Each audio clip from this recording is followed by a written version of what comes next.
Rick, we're here right at the mouth of a tunnel, Vegas. You say this is your summer home. Yeah. How long have you been out here homeless? Been in and out of these tunnels for 6 years. Wow. How do you survive? Panhandling, washing windows, pumping gas, odd jobs here and there. That's basically about it. I go out, I try to earn what little change I can instead of just standing around on the corner somewhere or standing around just chasing people. Hey, give me some change, which is why I've been able to survive so long on this block. Actually, the businesses and the people around here in this little neighborhood, they haven't just ran me off or, they've allowed me to survive here, basically. So what's your future like? Well, there was a point in time where I thought I didn't want one, didn't have one, Well, a lot of that's changed in the last year. If you had 3 wishes, what would they be? Wow. Be self-sustaining for one thing, where I could be able to just go ahead and do the move I want to move and be able to sustain myself and not have to rely on family or whoever to help me. Actually, right now, that's really about it. I mean, as far as anything else, recently I've been able to accomplish a lot. Yeah. So, well, thank you very much for talking to me. You're welcome.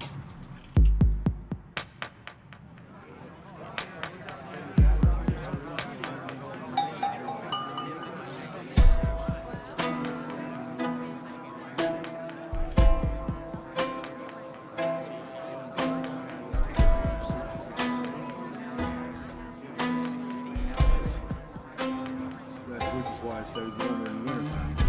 There's really no circulation. In the summertime, it's just a short tunnel. It's got openings at both ends, so it's fun to still breathe.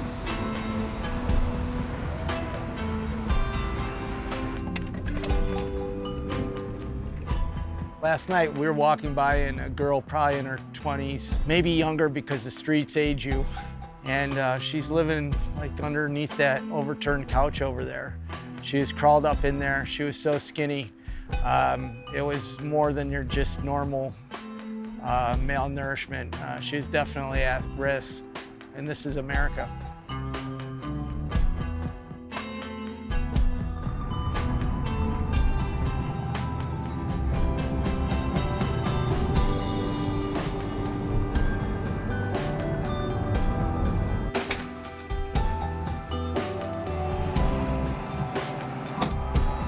How are you?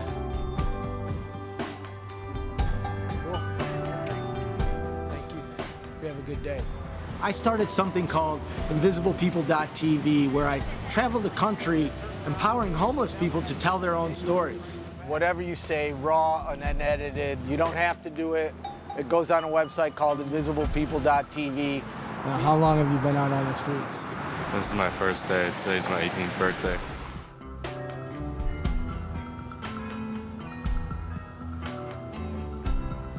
We have a very serious problem in recognizing homelessness in this country.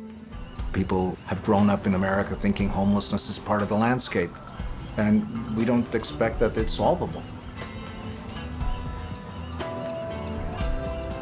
How long you guys been out here? Too long. What's too long? What Mark is doing with Invisible People is he's like, hey, they're still here. There's still people here. Whoa, over here under this bridge. And he's this alarm bell that I hope he keeps ringing that alarm until there's nobody left.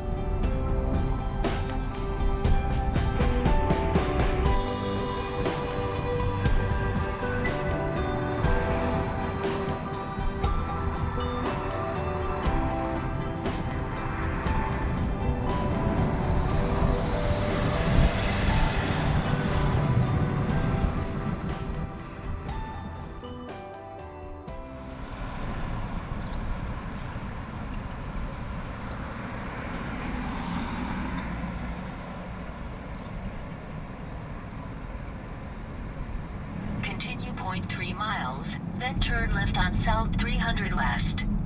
Thanks, Mildred. This is homeless. I mean, $29 a night, $30 a night. Yeah. You know what I mean? This looks like one of the better hotels. Yeah, this is the best one at that price. Yeah. Now these guys are a married couple with 5 kids. Wow. She works for McDonald's. Hey, how are you? Fine. Wow, look at all you guys. Is there any way to get some more lights or? Oh yeah. Ty, open the curtain over there. Just because cameras are just so bad with low light. Cool. Jean, Yes. we're here in a weekly rate hotel. Mm-hmm. You're here with your 5 kids and your husband. Yes. You're homeless. Yes. Tell me about it. I consider anywhere that I'm with my children our home. So I try not to use the word homeless. But we've been here about 6 months. We had a house at one point. We had vehicles. We had everything, and it kind of just, it fell apart. And it's a very humbling experience. I lost my job. I couldn't find another one. Was living off of savings. We lost our house because of it. We moved here. You're working now, right? Oh yeah, I work at the McDonald's in Winsville, which is something I thought I'd never do. But it's a full-time job, and it gets us by, but it doesn't get us by. If I miss a day, we're pretty much SOL. What does it feel like as a mom raising 5 kids in a small room, especially after coming and having your own home? I know. But at one point when this is all happening, you feel like a failure. And then you think, you know what, there are still people worse off than you. There are people who are living under bridges. So I'm very grateful. If you had 3 wishes, what would they be? A home for them to run around like they used to, play in the yard. And just a steady, good job. That's it. That's all I want. Well, thank you very much for talking to me. Thank you.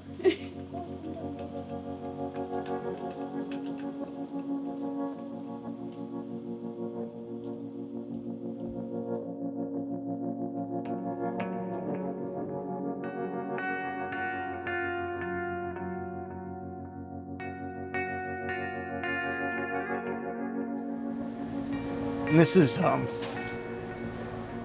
you leave and you just feel their pain, you know?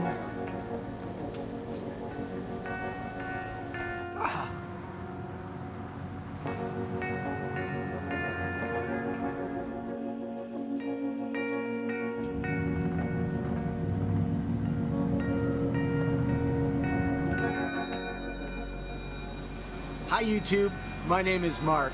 Many people know me as Hardly Normal on Twitter. So today is InvisiblePeople.tv Day on YouTube. Oh my gosh, I am so grateful and so excited because today we're going to scream real loud about homelessness and poverty and actually make history. YouTube can be a full-time job. Many big YouTubers spend a day responding to comments after upload. There's 1,000 comments just on this one. I mean, every video has been getting commented on. So here's about Jean that we interviewed. There really needs to be more opportunities made for these people. Everything she's talking about is true. That's why America sucks. The economy shits on your head and doesn't care shit if you lose your home or job. In Europe, people care about one another. You also have the same stuff in Europe. Actually, over here in Scotland, people are fucking dickwads.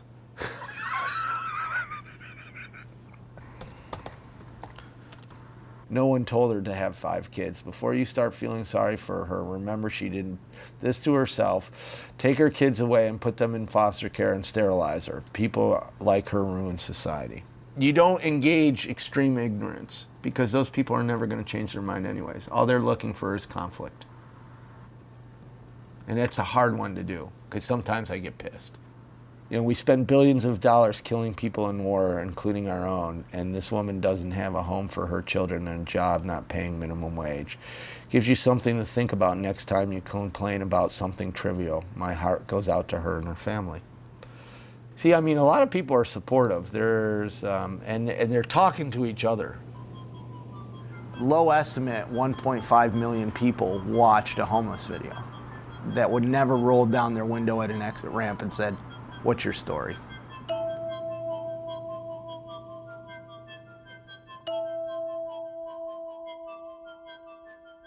Mark's always been good at taking an idea and actually making it happen, and especially making an idea happen in the context of where it can go. Technology and social media, social networking, they were right at the start. I mean, Twitter was barely getting out the gate and people were still trying to figure out what it was. And Mark's ability to ride the wave of this and really get in at the ground floor was something that was quite remarkable. He is a homelessness activist, and his site, you can find him online at invisiblepeople.tv/blog. Happy to welcome Mark Horvath. How are you? Just struck by how good he was at this whole social media thing, which, you know, I had maybe 25 friends on Facebook or something at the time, you know.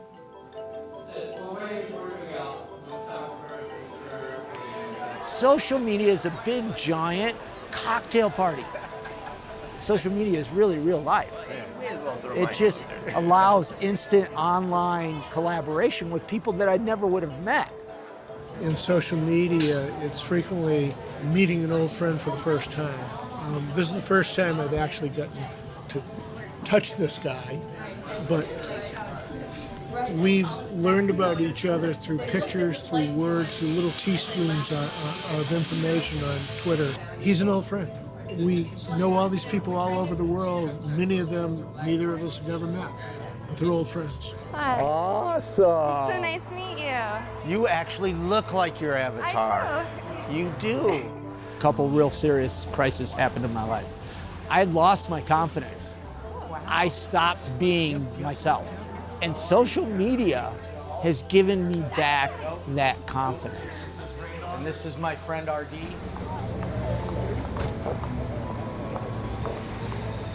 This is a person who takes invisible people and makes them incredibly visible. This is a human experience. I might be using technology, but I'm still in the real world.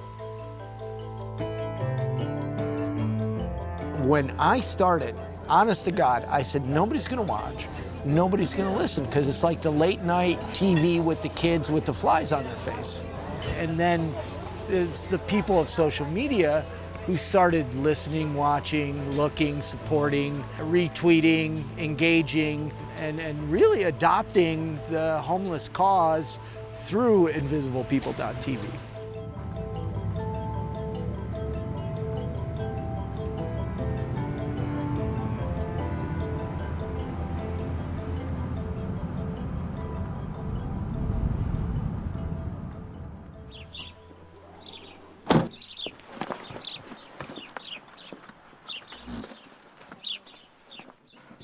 Well, you're cleaning? You want me to finish cleaning? No? Okay. I offered.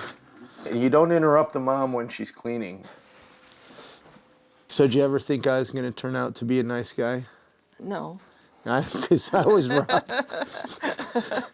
I was pretty rotten as a kid, huh? Yeah. Well, up to 9 you were nice, but after 9 you are the devil on wheels. There's not much of me left down here anymore, I don't think. Remnants of a crazy rock band room. For many years, you know, my bands practiced down here. I sold drugs out of here. We would practice 8 hours a day, maybe more, but also drink vodka 8 hours a day, maybe more. You know, she says they didn't know, but they knew. What do you need? You need me to get out of the way. I'm good at that. 1984 is when you had the stroke. Yeah. They said I couldn't talk, but I got it back. You told them, screw you, I'm a strong woman. Yeah. You know, what did you think when I was about ready to become homeless? Did you see that coming? Oh, yes. The reason I was first homeless was 20 years of drugs. $300 a day drug habit I had to feed, and I sold pictures of my iguana to tourists on Hollywood Boulevard. hopeless, discouraged, gosh, how did I get here? How am I gonna get out of here? By this time, I had been so wasted on drugs, I had mental illness. I walked the San Fernando Valley thinking I was Jesus Christ, and I called home for Bible references. And that scared the guacamole out of my stepfather and mom. You allowed me one collect phone call a day. Yeah. Which I would call, and I would use it to manipulate you to send me money. Yeah. Which is why everybody manipulates, and I am so conscious of it, and I think it's because of that particular time. Roger told me he will either get better or he will die, and I thought I almost killed me. Yeah. Yeah. Oh, I'm sorry. Yeah. That's one of my regrets is what did to you.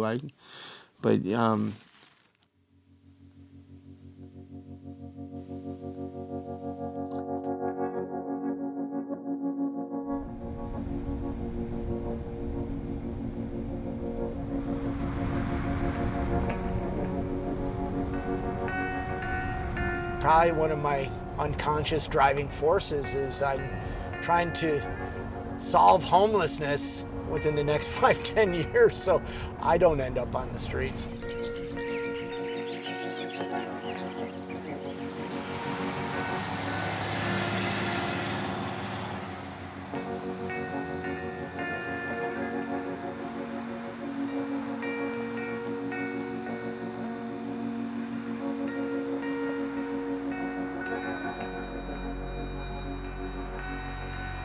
What's your name? Caleb. Hey, Caleb. Yeah. Caleb. We're here in Ann Arbor, Michigan, at a tent city that people came up with, Camp Take Notice. Tell me about you and living here homeless in this tent city. Camp Take Notice is based on the model that I lived inside of when I was in Seattle, Tent City 3 and 4. And while I was out there, I fell in love with what the tent community did for a population of people that don't usually have a peer group, a friend network. Now, how did you end up homeless in Seattle? So in my 20s, I was a paramedic, and my malfunction is major depressive disorder. Ended up losing my job because of absentee days, because of the depression. And when I lost that job, I became ashamed and embarrassed of my dependent status.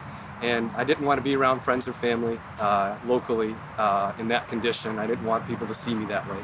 So I decided that if I moved at a distance, I could be dysfunctional where nobody knew who I was. You found community in a tent city. Yeah, it's been one of the great surprises of my life to discover that a group of people as broken and dysfunctional as the homeless can actually come together and work on common issues. We'll get people who heard this is out here and want to come check it out, or their first time they come out here, they're wasted drunk, and like, listen, we don't mind having you here, but you can't be here drunk, so go sober up and come back. And it's security's job to escort them out when they get in that condition. So we take turns with it. It's not always the same people that are security. Everyone has to take a turn doing it. And do you feel safe here? I do, yeah. But I come from a pretty violent background where I'm going to feel safe just about anywhere. So.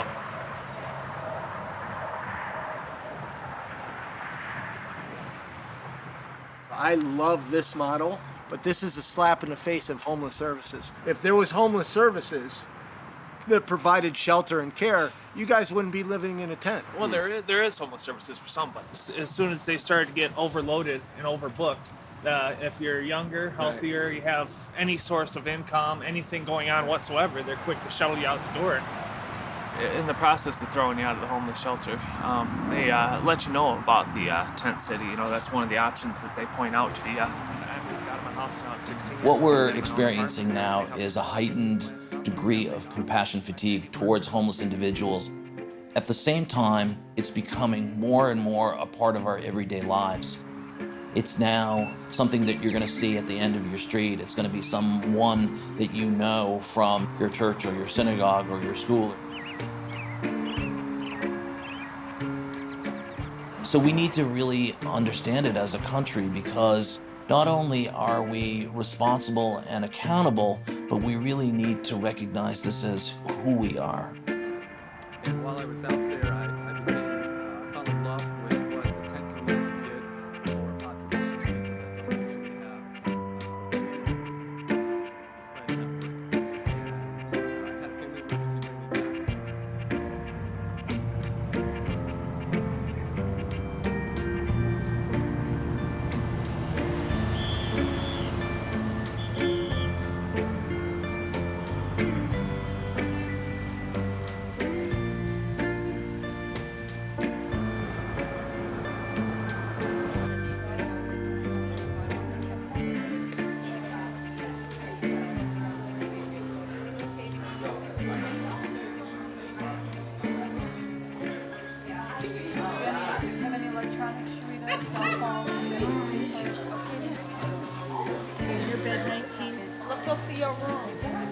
There's a 3 to 4 month window for a person who is newly homeless that you have to reach them and turn around their situation before they start to put on that survival mentality. Right. Because you think differently when survival is your primary focus. And usually when you're down in this situation, it's easy for you to get depressed because you have so much a lonely time and you're unemployed and you're running into people and people seem to try to look down on you. But I think the most important thing is that if you don't get so down that you give up and you look down on yourself. No jobs in the state of Michigan. It's hard out here, man. And then you get people who treat the homeless people as if they got leprosy. And it's like we're third-class citizens. Yeah. And it's very hurtful, you know, very hurtful. What we do observing people who are poor is we tend to attribute their poverty to something about them that created it rather than there's just an economic difference. And so we build a system of support that is based on character improvement to actually fix an economic disparity. Unless we see that there but for the grace of God go I, it's a very tough bridge to span. Lakeisha, It's okay, it's okay. Yeah. you're here in a homeless shelter, a rotating homeless shelter. Tell me about it. Let me look. Now look in there. It's a different experience. I will let you look in a bit. Let me see. I'll let you watch it when we're done. How's that? I was scared at first, but as I got to know and grow with more people that's in the same predicament as I am, I changed a lot. I see a lot of things out of perspective of life, and I'm glad I found her in my life, and she's showing me much support, and I thank her. I see now. Can I look now? If you had 3 wishes, what would they be? A home, school, and a job. Thank you very much for talking to me. Thank you.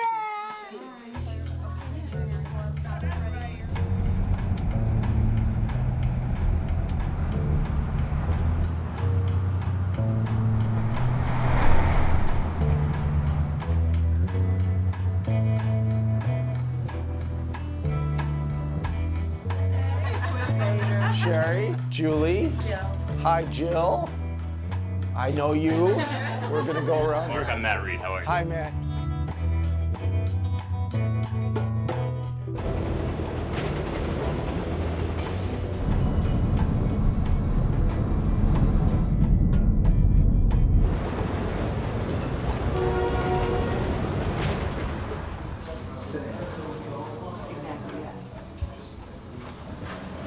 Jameer, we're in Chicago. You're homeless. Tell me about it. Part of being homeless is being lonely, and that's one of the worst feelings in the world for me, you know, and I can say for anyone else. How long were you out on the streets? I've been homeless since I was 13. Me being homeless, you know, really gave me a wake-up call to life. You know, I'm a senior in high school still, you know, I'm finna push it out, graduate May 27. Good for and, you. That being homeless and going to school build character, shows your character, you know, shows who you are. Have a strong mind out here, you know. These streets ain't nothing to play with in Chicago, and yeah.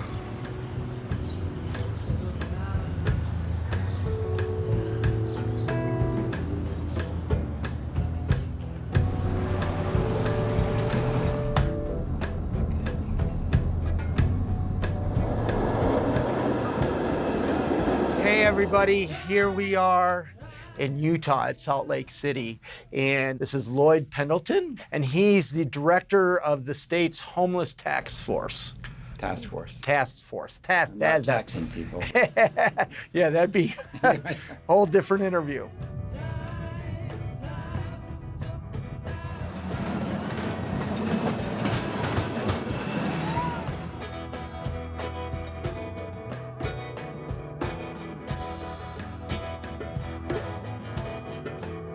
I've been fighting my own homelessness, and it's because of you guys that I'm not only still surviving and not homeless, but I'm able to help other homeless people. What do I have? I'm not really attached to any organization, so it's only social media that has made my activism have any influence or power.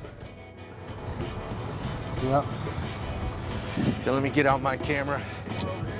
I got one for each of you. All right. Dude, I love that hat. Cool. All right, thanks very much. You got it. See you guys later. Nice to meet you.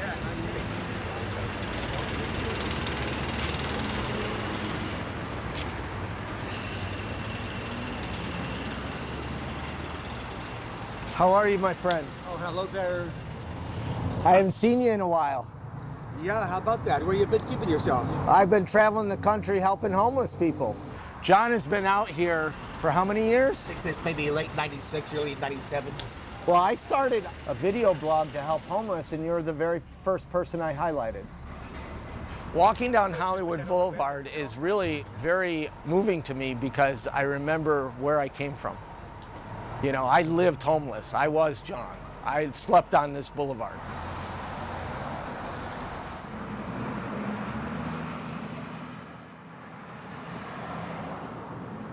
When I lived in this park, everything I owned, I could fit in this backpack right here. And I carried a kitchen knife, which I thought I would use for survival. But more often than not, I sat on this very park bench contemplating suicide. I kept on getting kicked out of the homeless shelter I was at on Hollywood Boulevard, and I saw a flyer for this church, and it said, stand on Hollywood and Ivar, and they pick you up. Well, the bus just drove right by me. So the next week, I stood out there with a Bible and flagged down the bus. And all of a sudden, there was a guy running behind our bus with an iguana on his shoulder, chasing down our bus saying, I want to come for the free food that night. He was raw, he was rough, living homeless under a bench. Came into our program, lived in this building right here, went through the recovery process.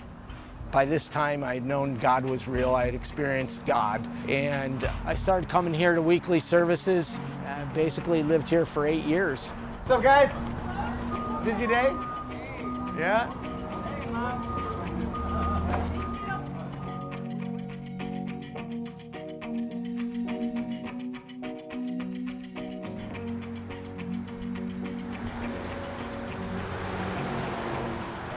If it wasn't for the Dream Center, just like today, I say, you know, if it wasn't for the people on social media, I would be dead. Well, if it wasn't for the Dream Center. Do you feel alone? Or do you feel scared? I started a Christian rock band called Under the Influence. Or caught on a wave? It's the first time that rock club ever had 400 men of God in it.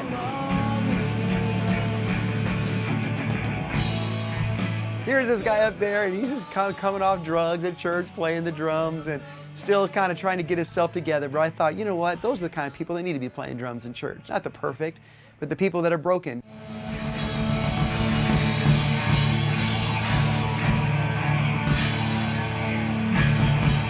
Well, thank you.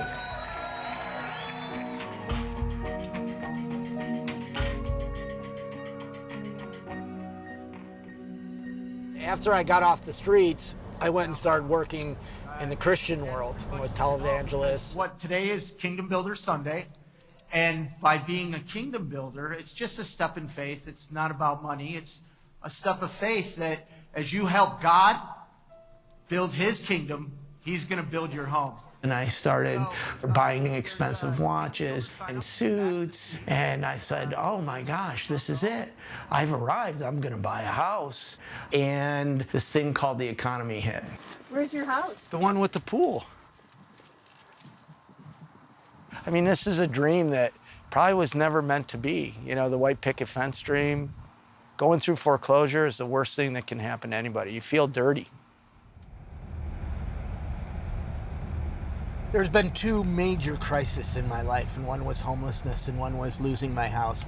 But now looking back, it was one of the best things that ever happened to me, because it took me out of pretending that I was a Christian to actually somebody that was a follower of Jesus. Where I am at today is that I don't want to listen to some guy on Sunday morning talk about Jesus. I want to be out on the streets and loving on people and filling needs. He's gone. He's gone. He's gone. He's out hiding. Since Invisible People's just growing, there's no salary, there's no way that it can support me at this time. So I work a full-time job at a homeless services in Los Angeles.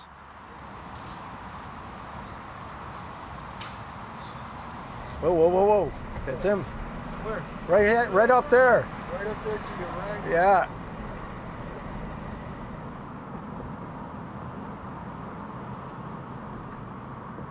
Anything bad's happened, tell me what you're going to help me with. Anything else? Well, we're close. We're closest we've been in 3 years to get you into housing. I was a street outreach worker, and our mission was to identify people that were particularly vulnerable because of their mental illness or addiction, and if we felt they might be a danger to people, we would take them to Bellevue Hospital. 2 or 3 weeks after the hospitalization, that same person would be back on the street. The repetition of that cycle began to be very disturbing and began to raise a number of questions of like, what are we doing? Hey, how are you? Good. Did you find work? Not yet. Not yet? Yeah. That person just spent 30 days in the hospital at $1,500 a day. We could have bought them a condo. You know, certainly paid the rent for a long time. How are you? I'm here. I'm living, breathing. Yeah? So you want to go to rehab? Mm-hmm. So we'll start working on that. That's exactly what I want to do. Yeah. Dude, I've been on the streets for almost 5 years, bro. I want to get out of here, Yeah. man. And if I'm out here, I can't do it. Right. Easy access. Oh, yeah. I know. You know, who wants to do homeless sober? You're right. It's hard to do. Yeah, it's hard to do homeless sober. I know it. Well, I'll see you tonight. Okay, bro. Stay safe.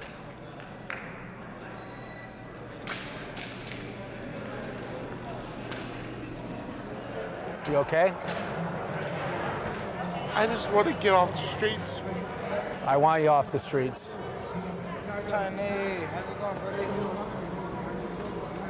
We've created a subculture that takes care of homelessness, but not really solving the fundamental problem, which was building affordable housing, increasing the minimum wage to a livable wage, and that's probably why we have more homeless people falling out of the mainstream. Wait right there by the door. That's the line. Where'd you find what corner? Glendale and Los Feliz. Okay, I'll talk to her. So how can I help you? I don't know. I'm homeless. I don't know. Yeah, have you eaten? No. Okay, okay. Christina, come here, please. Please. Okay.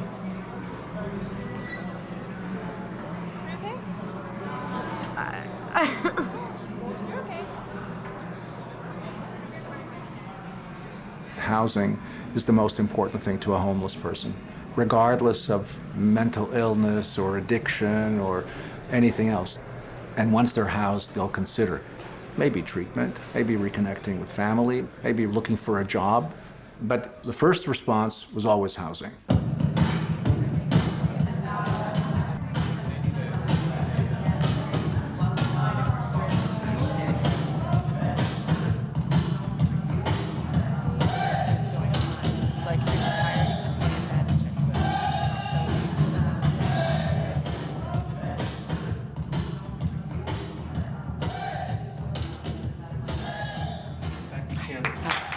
Thank you.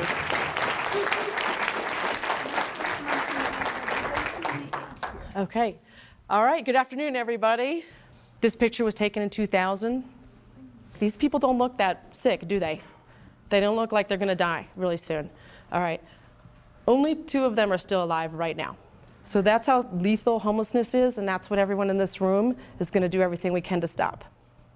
The Vulnerability Index is a survey that's administered to people who are sleeping outside or in the shelters. It takes about 10 minutes, and it finds out how long they've been out there, what health conditions they have that are associated in the research with a high mortality risk.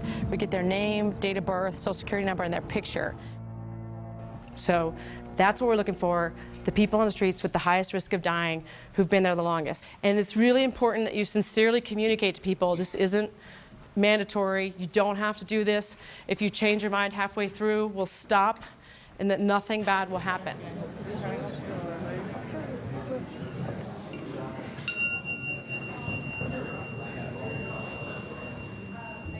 All right, need your team together. We don't want you to lose anybody. Make sure you write down myself and Dennis's cell phone number. If you get lost, if something bad happens, or if you're lonely, give us a call. Hi, everybody. Here it is, 4 in the morning in Albuquerque, New Mexico, and I'm with Mayor Barry. Morning. I was just really impressed with your leadership and you for being the champion to make this all happen. Can you tell me about it? Well, when you can get a community like this to come together to really go out and try to alleviate the human suffering side, we're just really proud that we got an opportunity to get the community together, do something positive here.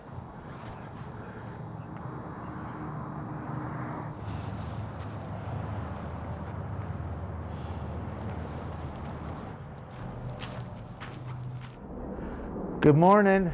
Going out and doing this with the end goal of housing 75 people, and that's amazing. My name is Mark. Honored to meet you. How long have you been out on the streets? Not including the time I was spent in jail and prison, about 9.5 years. Where do you sleep more frequently? Camp. Okay. I don't go to the shelters unless I have to. You've never been there, so you don't know. I haven't been here, but I've been in shelters all around the country. Violent attacks? Against me, or? Yeah, out here on the streets. Oh, yeah. Everybody has. I know. It's sad. Especially one time when I got passed out, they tried to kill me. What are you guys doing? Well, hi, we're doing a vulnerability index to try to help people with the homeless population, health and housing. I need housing. Awesome. Do you want to do a vulnerability index? I'm vulnerable. How long have you been out on the streets? I'd say off and on for about 10 years. Okay. Any mental health issues being treated? No, but I'm losing my mind out here slowly, I'm pretty sure. Were you in the military? Yes, I was. And discharge? Honorable. Jail? I've been in jail. Prison? Never. Foster care. Were you in foster care? Yeah, I was at an orphanage for the first 10 years of my life. How do you survive? What's the day like on the streets? It's cold outside. Try to stay as warm as you can. Cling to the sun. The sun's like your blanket. You've been in the emergency room 4 times in the last year. What were the reasons? Confrontations, violent confrontations. You know, move along or get off my property, or all kinds of different reasons. You know. If you had 3 wishes, what would they be? Oh, one of them would be to have a place to stay, a place to live. I miss being domestic. You know, I'm kind of losing that feeling as time goes by. And I'm kind of worried about that. I don't want to be like some of these people out here. They've been out here for years and they're getting used to it.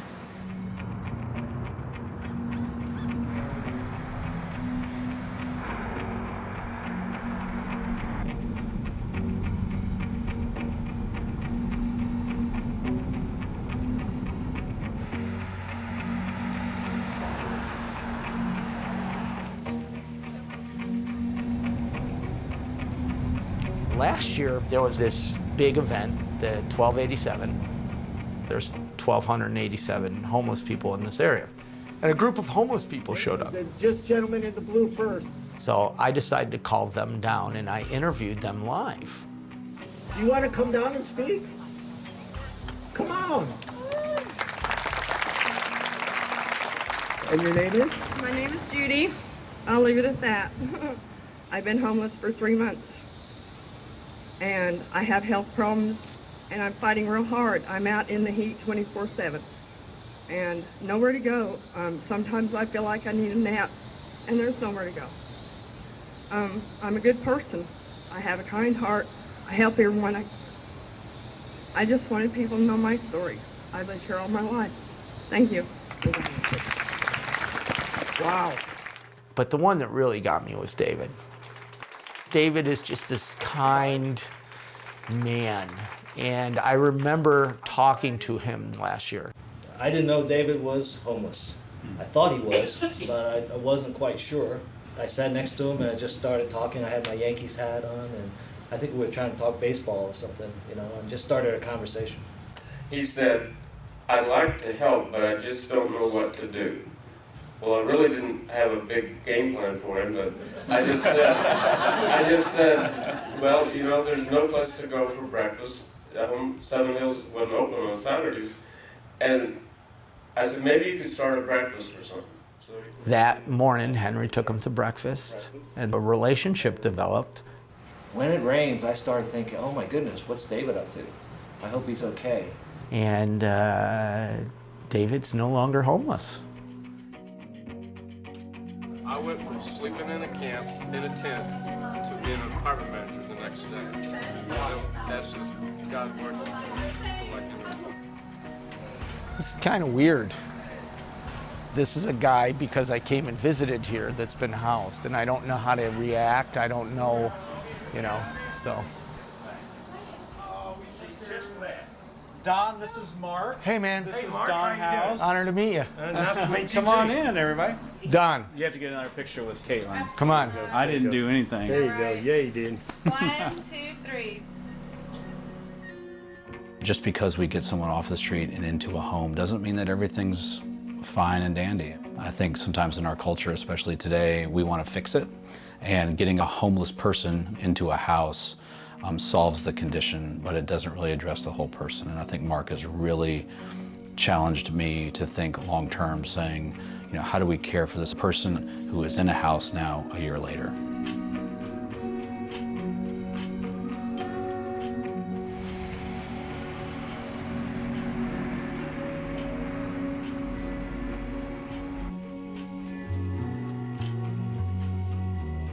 This didn't exist last year, and I think what Mark's visit provided really kind of a catalyst and a rally point for our community.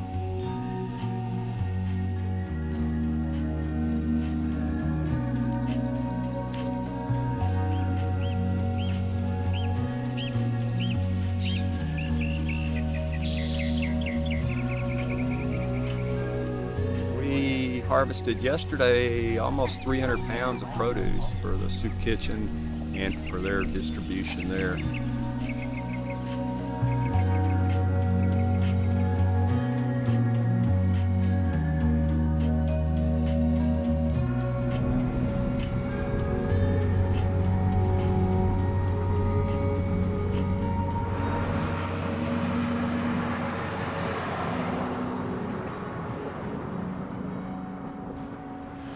Let me see, he's a little shorter. Let me go to, oh, look at that. Look at that, looking good.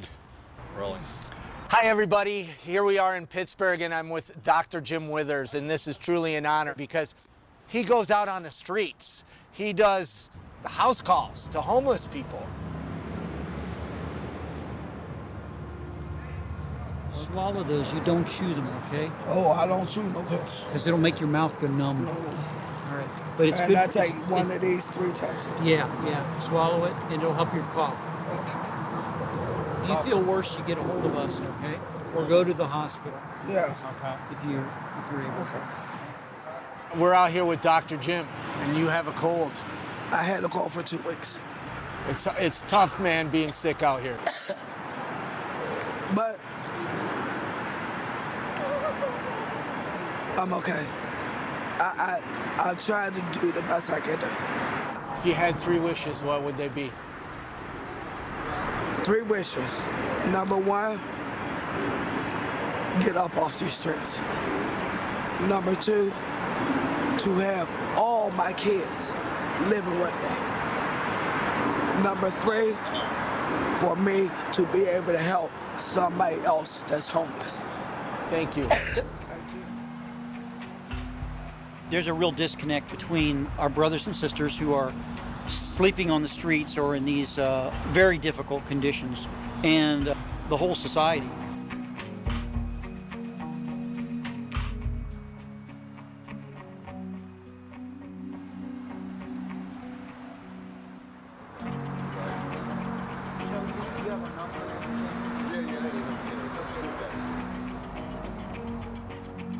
They don't know who to turn to, they don't have insurance, and they get rejected by the health system.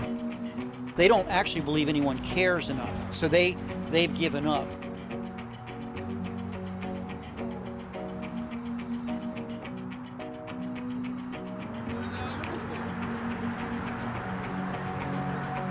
It's time for us to get out of the hospital, get out of wherever we're in, to start talking to people, listening to them, and then solving problems with them.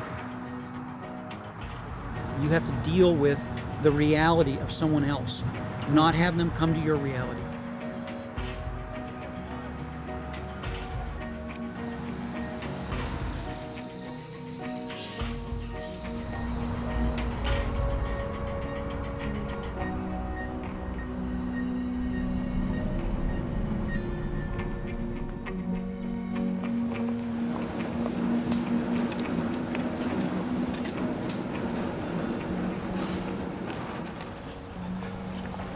Dale.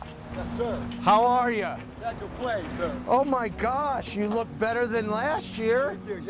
If you think about the kind of community you want to live in and the kind of community you want to raise your children in, and who we are as a people in terms of, do we care for each other? Do we care for the weakest or the poorest or the most vulnerable among us or not? And what does that say about our own character? If I give you the money, will you go buy me a couple of hamburgers at McDonald's? You just need hamburgers? Yes, that's all I need is something to eat. You anything to drink? No, I don't. Okay. I'll be right back. Not me. Are you sure? I'm positive. You asked the right guy.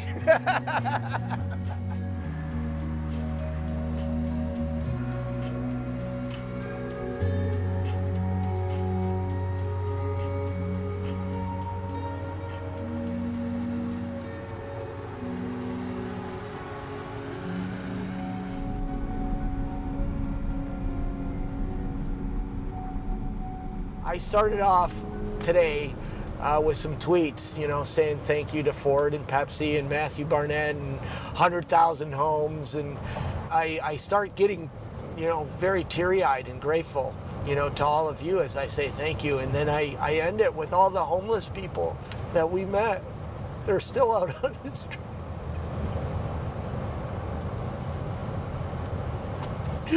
It's almost too much.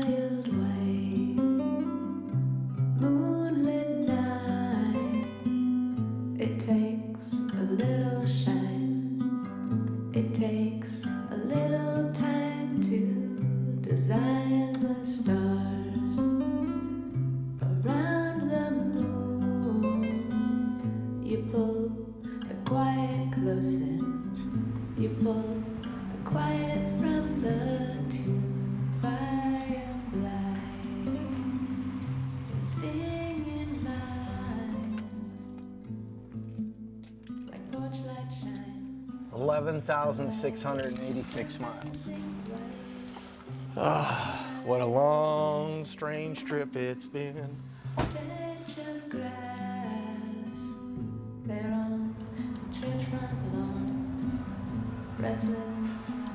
The number one thing that I want people to know about homelessness is we can solve it.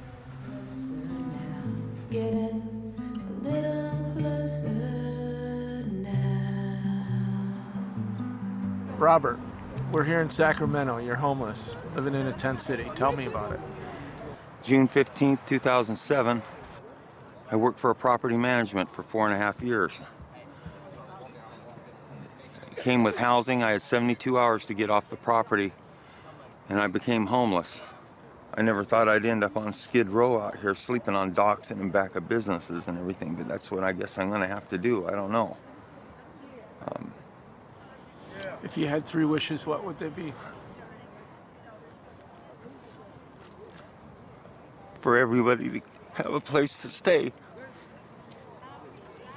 where we can gather our thoughts and think about what we can do. If anybody's listening, that's all. It's not about me, it's about us. It's not about safe ground. It's not about it running around like a terrorist, clandestine camping and all that stuff. It's not about that. This isn't our lifestyle. We just want a place to go. Thank you very much for talking to me.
It takes